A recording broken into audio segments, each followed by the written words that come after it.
यो भूतं च भव्यं च सर्वं यश्चाधितिष्ठति स्वर्यस्य च केवलं तस्मै ज्येष्ठाय ब्रह्मणे नमः। यस्य भूमिः प्रमान्तरिक्षं मुतोदरं दिवं यश्चक्रे मूर्धानं तस्मै ज्येष्ठाय ब्रह्मणे नमः। तस्मै ज्येष्ठाय ब्रह्मणे नमः।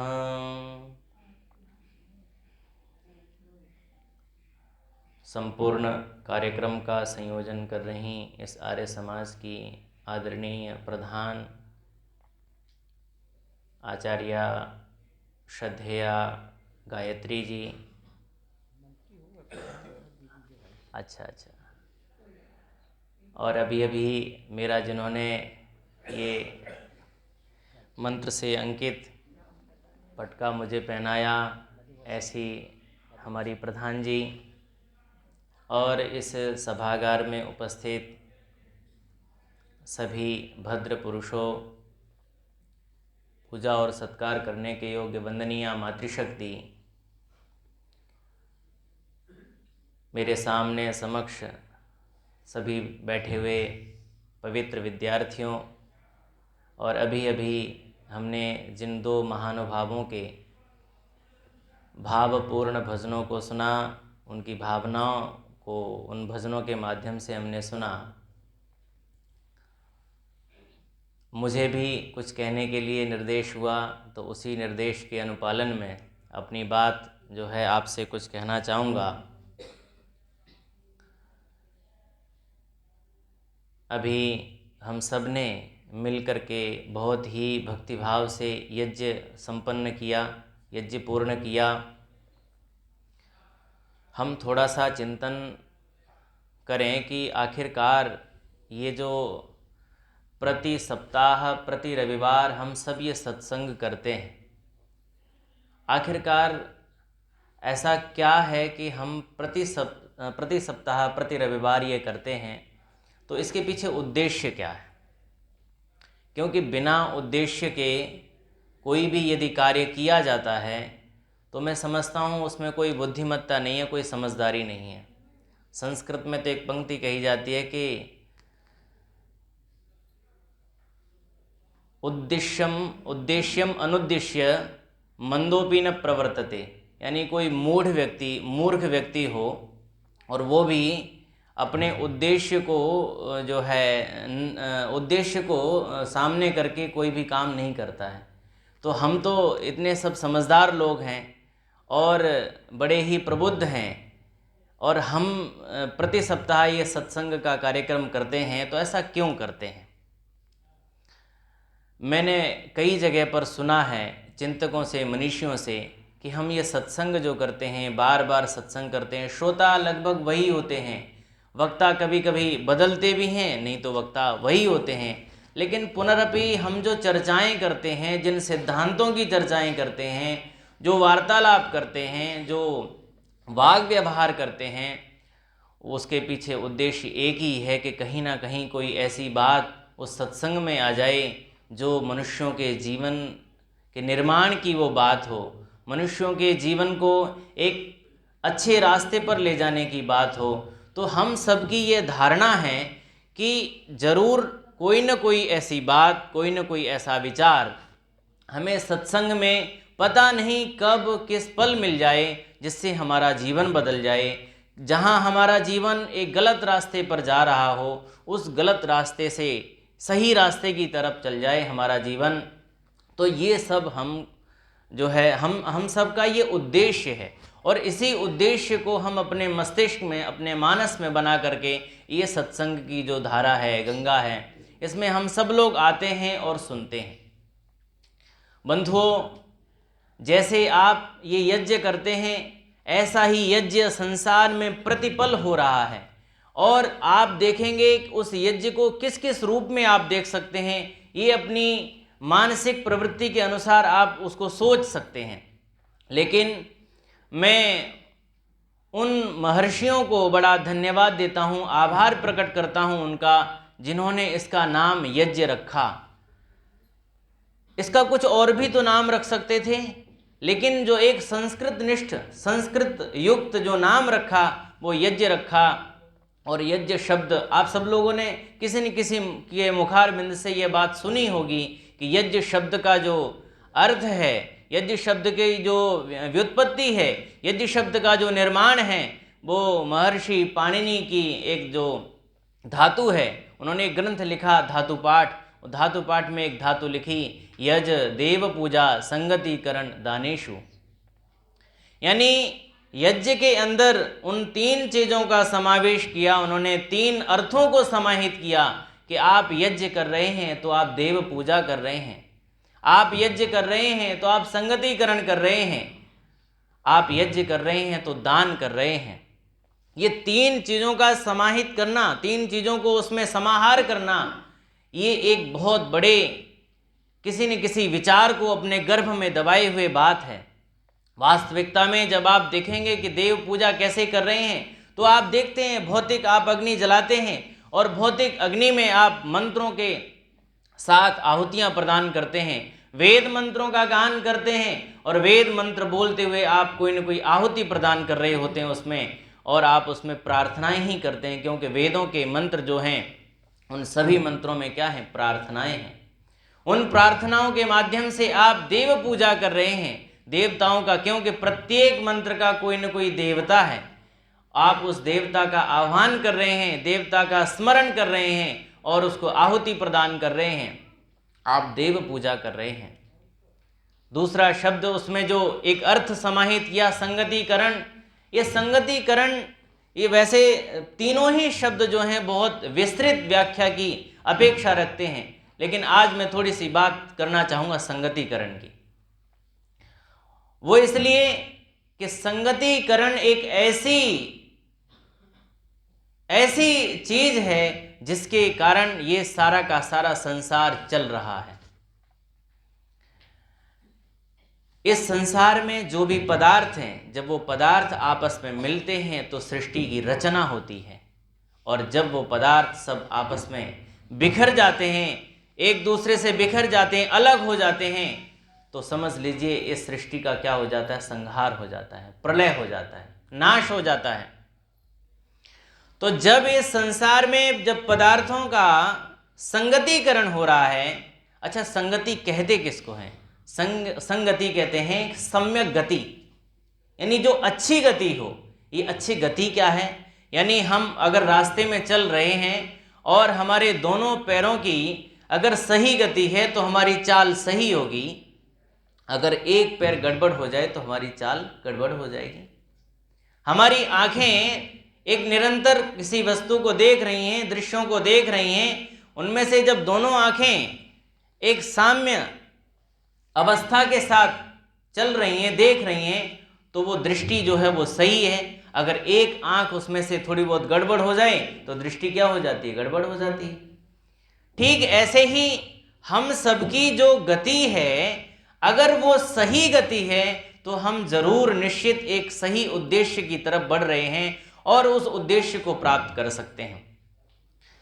आज एक ऐसा काल चल रहा है भारतवर्ष में जिसको कहते हैं स्वर्णिम युग, और आज हम सब के लिए तो बहुत बड़ी विशेष बात है कि महर्षि स्वामी दयानंद सरस्वती की 200वीं जन्म जयंती के पावन अवसर में हम ये पूरा वर्ष ही उनका द्विजन्म शताब्दी वर्ष मना रहे हैं। महर्षि को याद कर रहे हैं, महर्षि के किए गए कार्यों को याद कर रहे हैं, महर्षि ने जो साहित्य लिखा है, महर्षि ने जो ग्रंथ लिखे हैं, उन ग्रंथों की कहीं न कहीं किसी न किसी रूप में हम चर्चा कर रहे हैं। कारण क्यों कर रहे हैं ये सब?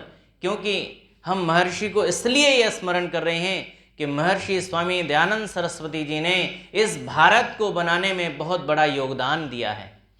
इसलिए हम सबका पावन सौभाग्य है कि हम सब मिल करके उनके विचारों पर चल करके हम अपने जीवन को तो धन्य कर ही कर रहे हैं, लेकिन उसके साथ साथ हम समाज को भी एक ऐसा समाज का रूप देना चाहते हैं जो समाज आदर्श हो।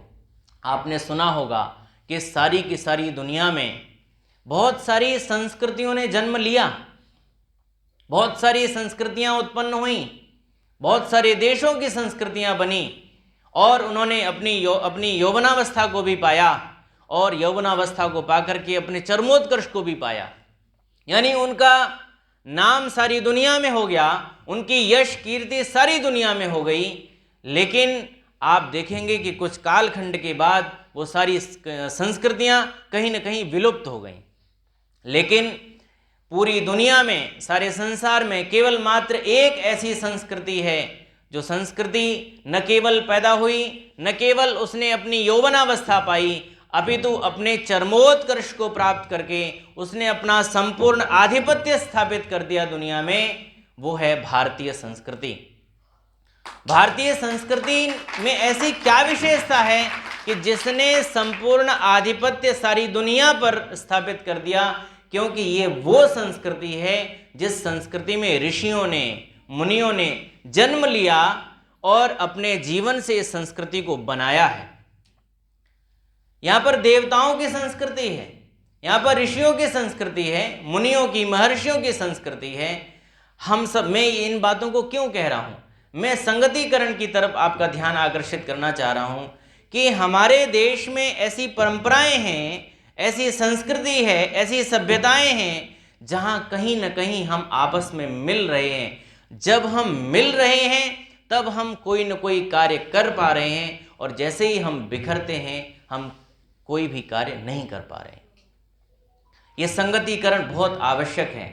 आज संगतिकरण नहीं होता हम सबका, तो जैसे हम सब लोग यहाँ पर बैठे हुए हैं चर्चा नहीं कर रहे होते। मैं एक पुस्तक पढ़ रहा था तो उसमें डीएवी के बारे में कहीं संदर्भ था। महात्मा हंसराज जी उसके प्रथम प्रधानाचार्य, जो जब वो विद्यालय प्रारंभ हुआ तो उसके प्रथम प्रधानाचार्य के रूप में वो नियुक्त हुए, और वो अवैतनिक नियुक्त हुए थे, वो कोई वेतन नहीं लेते थे। और उसके साथ उनके साथ में बहुत सारे और लोगों ने मिलकर के उस काम को शुरू किया, प्रारंभ किया, आगे बढ़ाया, और आज वो शिक्षण संस्थान बहुत बड़ा एक शिक्षण संस्थान बन गया है, जिसके 1000 से भी ऊपर जो है उसके संस्थान हैं। न केवल भारत में अपितु दूसरे देशों में भी उसके संस्थान चल रहे हैं। ये सब क्यों हो पा रहा है? क्योंकि कहीं न कहीं उस संस्थान से जुड़े हुए लोगों का संगतिकरण कैसा था? वो एक अच्छा संगतिकरण था, और बिना संगतिकरण के कोई भी कार्य हम नहीं कर पा रहे हैं। अभी संगठन सूक्त का पाठ किया। ये संगठन सूक्त का पाठ हम क्यों कर रहे हैं बार बार? ये इसीलिए कर रहे हैं कि हमारे मन के अंदर कहीं न कहीं ऐसे भाव जागृत हो जाएं, जहां हमारी जो संगतिकरण है वो एक ऐसा संगतिकरण हो जाए जिससे हम अपने जीवन को एक ऐसी दिशा में, एक ऐसे उद्देश्य के लिए जोड़ पाएं जहां हमारा जीवन धन्य हो जाए, सार्थक हो जाए। मैं विद्यार्थियों को देख रहा हूं, मुझे विद्यार्थियों को देख करके एक कहानी स्मरण आ रही है कि इनके सामने वो कहानी मुझे कहनी ही चाहिए, वो एक दृष्टांत मुझे कहना चाहिए। मैंने कहीं पर पढ़ा था कि एक बहुत बड़े जंगल में आग लग गई, और इतनी आग लगी कि वो उस आग पर काबू पाना बड़ा मुश्किल था। अब जब कभी जंगल में आग लगे तो आप सोचिए कि उसको कैसे बुझा सकता है। कोई छोटे मोटे स्थान पर अगर आग लग जाए तो हम अग्निशमन यंत्रों को बुला करके जो है उसको बुझा सकते हैं, लेकिन जब जंगल में आग लगी हो तो 2 ही कारणों से फिर तो वो आग बुझ सकती है। या तो सारा जंगल जल करके राख हो जाए तब वो अग्नि शांत होगी, या फिर दैवीय कृपा से अत्यंत वृष्टि हो जाए तो फिर वो आग शांत हो सकती है। इसके अलावा और कोई कारण दिखाई नहीं देता जिससे हम जंगल की आग को शांत कर पाएं। जब ये जंगल में आग लगी और आग इतनी तीव्र हो गई कि सारे जंगल में फैलने लगी, तो एक वृक्ष पर कुछ पक्षी रहते थे। उन पक्षियों को भी जब उस आग की लपटें उनके पास जाने लगीं तो वो सब भी उड़ करके जाने लगे। लेकिन उन्हीं में से एक चिड़िया ऐसी थी जिसके मन में एक भाव आया, विचार आया कि ये आग लगी है, अब इस आग का क्या किया जाए, ये तो बुझेगी तो वैसे नहीं। और ये सब जा रहे हैं, हम मुझे भी यहाँ से जाना ही चाहिए। लेकिन उसको थोड़ी सी चिंता हुई, उसको चिंता उस परिवार की हुई, उस घर की हुई जिस परिवार में, जिस घर में वो रह रही थी। तो उसने सोचा कि मैं कर भी तो क्या कर सकती हूँ। तो उसने अपने जैसा उसका बुद्धि विवेक था, उस विवेक के साथ उसने चिंतन किया, मनन किया, और वो वहाँ से उड़ी और तालाब की तरफ गई, जहाँ कहीं उसको पता था कि यहाँ तालाब है। उस तालाब में से अपनी चोंच में पानी भर कर के लाई और जो जंगल में जहाँ आग लगी हुई थी उस पर वो डालने लगी। वो फिर जा रही है, पानी लेकर के आ रही है तालाब से और वो फिर डाल रही है। विद्यार्थियों ध्यान देना, भावना कैसी है उस चिड़िया की? उस चिड़िया की ये भावना है कि मैं पानी जितना भी डालूंगी उस पानी से कुछ तो आग यहाँ पर बुझेगी। लेकिन उसके पीछे और एक उसका उद्देश्य था। उसका उद्देश्य ये था, उसके मन में ये भाव था कि जब कभी इस जंगल की अग्नि का वर्णन होगा, जब कभी इस जंगल की अग्नि का इतिहास लिखा जाएगा कि इस जंगल में आग लगी थी, तब मेरा जो स्मरण किया जाएगा, मेरा जो नाम लिया जाएगा, वो इसमें नहीं लिया जाएगा कि मैंने इसमें आग लगाई या मैं यहाँ आग लगने के बाद मैं यहाँ से चली गई, बल्कि मेरा स्मरण इस रूप में किया जाएगा कि जब यहाँ आग लगी थी तब मैं यहाँ पानी ला करके डाल रही थी, मैं अग्नि बुझाने का प्रयास कर रही थी। ठीक ऐसे ही हम सबको इस समाज को बनाने में हम सोचते हैं कि हम क्या कर सकते हैं, अकेले क्या कर सकते हैं। हम सबके मन में यही भाव आते हैं, विचार आते हैं। बहुत सारी चीज़ों को जब हम समाज में देखते हैं कि बहुत सारी चीज़ें जो हैं वो गलत हैं, गलत विचार आ रहे हैं, कहीं पर गलत कोई विचारों पर चल रहा है, तो हम सोचते हैं कि हम कर भी तो क्या कर सकते हैं इनके लिए। लेकिन मैं आप सब लोगों से एक निवेदन करना चाहता हूँ कि उस चिड़िया से भी हम क्या ले सकते हैं, एक शिक्षा ले सकते हैं। उसकी भावना हम अपने भावनाओं से जोड़ सकते हैं कि हमारे अंदर भी वो भाव आए। आप देखते हैं जो सूर्य होता है, जब वो सूर्य ढलने लगता है, शाम के समय उसमें सूर्य में लालिमा आ जाती है। और रविंद्रनाथ टैगोर ने एक कविता लिखी है, मुझे वो स्मरण तो नहीं आ रही है, लेकिन उसका भाव इसी प्रकार से है कि वो सूर्य ऐसे कहता है कि भाई मैं तो अब यहाँ से जा रहा हूँ, अब मेरा जो प्रकाश है उस प्रकाश को कौन लेगा, कौन इस प्रकाश को संभालेगा। तो कोई उस प्रकाश को संभालने के लिए नहीं मिलता है। तो एक छोटा सा दीपक जो है वो कहता है कि मैं आपके प्रकाश को अपने सामर्थ्य के अनुसार संभालने का प्रयास करूँगा। और आप देखें, जहाँ कहीं पर भी अंधकार होगा, उस अंधकार में सूर्य जो है प्रकाश करता ही करता है, लेकिन जब सूर्य की अनुपस्थिति होती है, सूर्य उपस्थित नहीं होता है, तो आप छोटे से छोटा दीपक भी जब जला देंगे तो वो अंधकार को बढ़ाएगा नहीं, अपितु वो प्रकाश ही फैलाएगा। उसका जितना जैसा सामर्थ्य होगा, उस सामर्थ्य के अनुसार वो क्या फैलाएगा, प्रकाश फैलाएगा।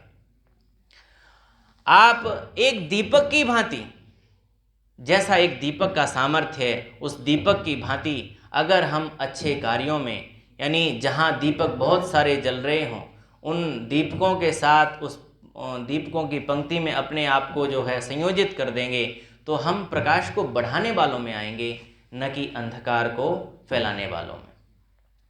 मेरा ये निवेदन इसलिए है आप सबसे कि हम सबकी जो विचारधारा है वो ये है कि हमें जो जीवन मिला है उस जीवन को कहीं न कहीं हम एक ऐसी दिशा में लेकर के जाएं जहाँ से कुछ न कुछ निर्माण होता हो।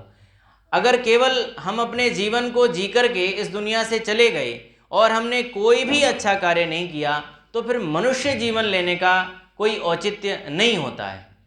संपूर्ण संसार में जैसा तथाकथित कही जाती हैं कि 84 लाख योनियां हैं, और उन 84 लाख योनियों में केवल मात्र मानव योनि, मनुष्य योनि एक ऐसी है जिसके पास वो बुद्धि, वैभव, ऐश्वर्य है, जिस बुद्धि, वैभव, ऐश्वर्य से जो और बाकी की बची हुई योनियां हैं, प्रजातियां हैं, उन सबको चलाने का सामर्थ्य है। अगर यहाँ पर अभी शेर आ जाए तो हम सबको डर लगता है, एकदम से अचानक कोई हाथी आ जाए तो भी हमें डर लगता है, अगर यहाँ पर कोई एकदम से सांप आ जाए, विषैला नाग आ जाए, हम सबको डर लगता है। लेकिन आप देखेंगे कि सांपों को भी अगर किसी ने बांधा हुआ है तो वो मनुष्य ने बांधा हुआ है। बड़े बड़े चिड़ियाघरों में शेरों को बांधा हुआ है तो किसने बांधा हुआ है? मनुष्य ने बांधा हुआ है। और ये तो वो बातें कही मैंने कि जिनसे हमें भय लगता है, उनको भी मनुष्य ने काबू किया हुआ है। लेकिन जब ये मनुष्य अपनी बुद्धि से जब अच्छे अच्छे कार्य करने लगता है, तब कहाँ से कहाँ इस समाज को लेकर के चला जाता है। ये आप सब महर्षि स्वामी दयानंद सरस्वती जी के जीवन से प्रेरणा ले सकते हैं कि उन्होंने अपने जीवन को समाज के लिए आहुत किया, तो आज हम सब उनकी कृपा से यहाँ पर बैठ करके इस प्रकार की चर्चा कर रहे हैं। नहीं तो ये सब चर्चाएं करने का कहाँ अवसर हम सबको मिल पाता। बंधुओं, मैं आपसे निवेदन करना चाहूँगा कि हम सब अपने जीवन को एक ऐसे संगतिकरण में लगाएं, जिससे कुछ न कुछ समाज का निर्माण होता हो, राष्ट्रभक्ति होती हो, देशभक्ति होती हो। अगर हम ऐसा नहीं कर पा रहे हैं, केवल मात्र अपने लिए जी रहे हैं, तो जो अपने लिए जीते हैं ये कोई अच्छी संस्कृति का उदाहरण नहीं है। ये अपने लिए जीना तो संपूर्ण संसार में बहुत सारे पशु पक्षी भी जी रहे हैं, लेकिन पशुओं और पक्षियों को कभी उस रूप में नहीं जाना जाता है जिस रूप में मनुष्य की बुद्धि को हमेशा एक उदाहरण के लिए प्रस्तुत किया जाता है। हम सबके मन में ये विचार होना चाहिए। एक किसी शायर ने लिखा था कि छोटा हूं तो क्या हुआ, छोटा हूं तो क्या हुआ, जैसे आंसू एक आंसू की, मतलब आंसू की देखिए भावना, आंसू क्या कह रहा है कि छोटा हूं तो क्या हुआ, जैसे आंसू एक, सागर जैसा स्वाद है, चक्कर तू देख। यानी उस आंसू में भी सागर कितना विशाल है, कितना महान है। सागर में पानी की कोई आप सीमा नहीं बांध सकते हैं, लेकिन उस सागर के पानी में जैसा स्वाद है, आंसू कह रहा है कि वही स्वाद मैं भी दे सकता हूँ। ठीक इसी प्रकार से हमें अपने जीवन को उसी रूप में समाज के लिए लगाना चाहिए जिस रूप में ये सब मैंने अभी जो जिन बातों का उल्लेख किया, जिन बातों का उदाहरण दिया है। क्योंकि बंधुओं, हम सब अगर अपने जीवन को इस रूप में नहीं लगा रहे हैं तो हमारा जीवन सार्थक नहीं हो पाएगा। क्योंकि जिस दिशा में ले जाने के लिए बहुत सारे ऋषियों ने, महर्षियों ने अपने संपूर्ण जीवन को खपा दिया हो, और हम उनके दिए हुए विचारों को अगर सही रास्ते पर नहीं चला पा रहे हैं, तो समझ लीजिए बंधुओं, कहीं न कहीं हम भटके हुए हैं, अपनी दिशाओं से भटके हुए हैं, हम अपने सही रास्ते पर नहीं चल रहे हैं। तीसरा शब्द यज्ञ में आता है दान। वो दान भी आप सब देखते हैं, एक भौतिक दान तो आप तत्काल कर रहे हैं, उस यज्ञ में जो आप आहुतियाँ प्रदान कर रहे हैं, उन आहुतियों को दे रहे हैं, उनसे आप क्या कर रहे हैं, दान कर रहे हैं। जो आहुतियाँ आप यज्ञ में डाल रहे हैं, उन आहुतियों से उस अग्नि में जाकर के उनका कई गुना उनका प्रभाव होकर के संपूर्ण वायुमंडल में प्रसारित होता है, फैलता है। हम चाहे और अनचाहे बहुत सारा पुण्य इस रूप में कर रहे हैं कि हम उस वायु को रोक नहीं सकते हैं। अगर हम चाहें कि ये जो सुगंधित वायु है, ये सुगंधित वायु केवल मात्र मेरे मित्रों तक ही पहुँचे, तो ऐसा नहीं हो सकता। वो वायु तो हर जगह पहुँचती है, आपके शत्रु तक भी पहुँचेगी, आपके मित्रों तक भी पहुँचेगी, पशुओं तक भी जाएगी, पक्षियों तक भी जाएगी। यानी इस संसार में श्वास लेने वाले जो भी प्राणी हैं, उन सभी प्राणियों तक जाएगी। तो आप इस प्रकार से इतना भला यज्ञ के माध्यम से कर रहे हैं। मैं एक बात और कहना चाहूँ, सबके मन में एक भाव और आता है कि हम किसी न किसी की सहायता करते हैं तो कोई न कोई अच्छा कार्य तो कर ही रहे हैं। लेकिन बंधुओं, एक पंक्ति कही कि यज्ञो वही श्रेष्ठतमम कर्म, कि यज्ञ जो है वो श्रेष्ठ ही नहीं अपितु श्रेष्ठतम कर्म है, यानी बहुत बड़ा काम है। तो श्रेष्ठ काम तो बहुत सारे हो सकते हैं, ये श्रेष्ठतम कैसे हुआ? यानी अगर आप किसी को भोजन खिलाते हैं, किसी की भूख मिटाने का काम करते हैं, तो ये बड़ा काम तो है ही है, श्रेष्ठ काम तो है ही है। आप किसी कन्या के विवाह में आप थोड़ी बहुत सहायता करते हैं, ये भी एक बहुत बड़ा काम है, श्रेष्ठ काम है। आप किसी विद्यार्थी की सहायता करते हैं, उसकी पढ़ने में आप सहायता करते हैं, उसकी आर्थिक सहायता करते हैं, ये भी एक श्रेष्ठ काम है, बड़ा काम है। लेकिन ये सब श्रेष्ठ कार्य हैं, लेकिन यज्ञ को कहा ये श्रेष्ठ नहीं, ये तो श्रेष्ठतम है, ये श्रेष्ठ से भी ऊपर है, क्योंकि इसमें ये जो 3 अभी जो मैं चर्चा कर रहा था कि देव पूजा, संगतिकरण और दान, इन 3 चीज़ों का समावेश है। आप देखते हैं कि जब हम इन तीनों चीज़ों का समावेश इस यज्ञ में कर रहे होते हैं, तो जब हम यज्ञ की वेदी पर बैठते हैं, यज्ञ की वेदी पर बैठे हुए हमारे भाव उस प्रकार के होते हैं कि उन भावों में, उन विचारों में कहीं पर भी दुर्विचार नहीं आते, हमेशा सद्विचार ही आएंगे। और जिस व्यक्ति के मानस में, मन में सद्विचार आ रहे हों, तो वो व्यक्ति हमेशा सन्मार्ग पर ही चलेगा, अच्छे मार्ग पर चलेगा और अच्छे मार्ग पर लोगों को भी चलाने का प्रयत्न करेगा, पुरुषार्थ करेगा। मैंने एक वेद का कहीं पर एक मंत्रांश पढ़ा था कि ईजाना स्वर्गम यन्ति लोकम, कि यज्ञ करने वाले लोग जो हैं वो स्वर्ग को प्राप्त करते हैं। ये स्वर्ग की जो संकल्पना है, ये क्या है? ये स्वर्ग की जो संकल्पना है कि किसी भी प्रकार के दुखों को, किसी भी प्रकार के क्लेशों को अपने मन पर हावी न होना ही क्या है? स्वर्ग है। यानी जब तक आपको कोई न कोई चिंता है, कोई न कोई भय है, कोई न कोई दुख है, कोई न कोई कष्ट है, तो यानी आप सुखी नहीं हैं। और जो सुखी नहीं है तो उसके लिए स्वर्ग की संकल्पना क्या हो सकती है?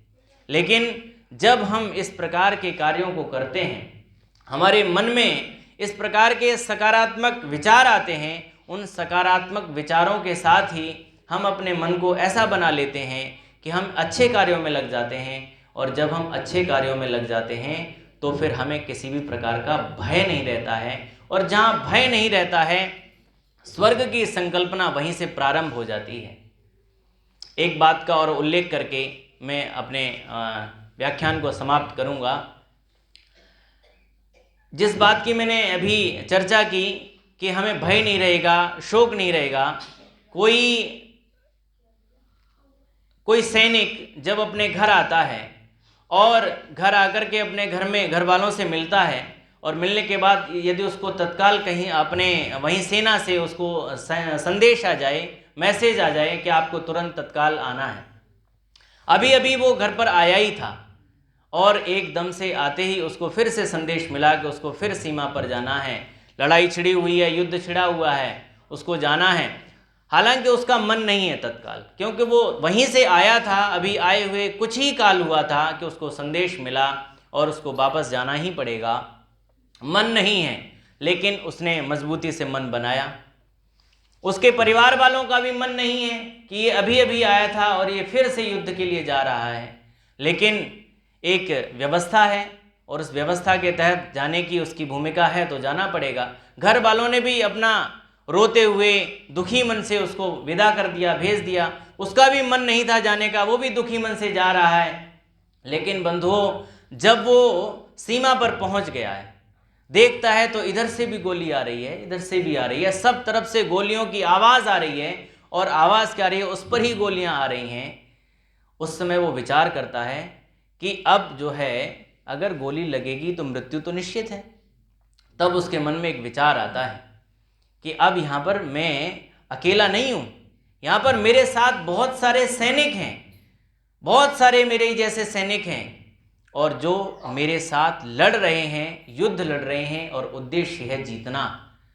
जब ये विचार उसके मन में आते हैं तो वो एकदम से क्या हो जाता है, युद्ध के लिए तैयार हो जाता है, और जो डर, जो भय, शोक, कष्ट उसके मन में था वो उसके मन से निकल जाता है। और जैसे ही ये सब निकलता है उसके मन से, वैसे ही उसके मन में युद्ध जीतने की विचारधारा आ जाती है, और तब जाकर के सैनिक जो है एक अच्छे तरीके से युद्ध लड़ पाता है। ठीक वैसे ही हमें अपने मन को ऐसा बनाना होगा कि हम अपने जीवन को ऐसा बनाएं जो स्वयं का कल्याण तो कर ही कर रहा है, लेकिन हम समाज के लिए क्या कर पा रहे हैं, समाज के साथ हमारी क्या जिम्मेदारी है, उन जिम्मेदारियों को निभाते हुए हम अपने जीवन को धन्य करें, अपने जीवन को सफल बनाएं। इन्हीं विचारों के साथ मैं अपनी वाणी को विराम देता हूँ। वैसे मुझे इस तरीके का अभ्यास तो नहीं है, लेकिन फिर भी मैंने अपने विचारों को आप तक पहुंचाने का प्रयास किया है। आपने सुना, बड़ी धैर्यता के आपने सुन लिया है, इसलिए आपका बहुत बहुत धन्यवाद।